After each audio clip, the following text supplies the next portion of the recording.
Walo ang kumpirmadong nakalas human mahong sa Pangpang ang usa ka multicab sa Sitio Tumampon, Barangay Tigib sa lungsod sa Ayungon, Negros Oriental niadtong Sabado sa buntag. 5 ang namatay diha dayon human sa aksidente, samtang ang tulo nga nadapa sa ospital nakalas ra usab. Ani ang report. 5 usab ang naangulakip na ang usa ka bata ug ang driver sa multicab. Sa investigasyon, nasayran nga may 20 ka mga pasahero ang multicab nga gimaneho sa 56 anyos nga si Juan Maratas, taga Barangay Bagakay sa Dumaguete City.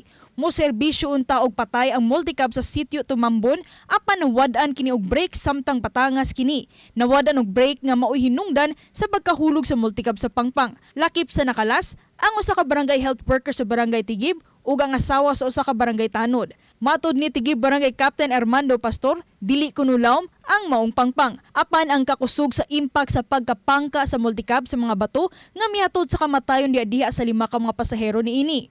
Nakaangkon og grabing pagkaangol ang 7 ka mga pasahero nga gidala sa Bindoy District Hospital nga gibalhin usab dayon sa Dakbayan sa Dumaguete.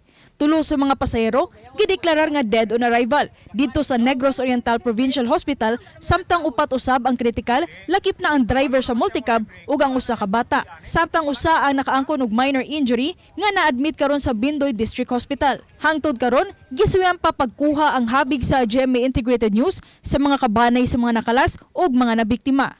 Ako si Orchid Silapinkaw, Balitang Bisdak.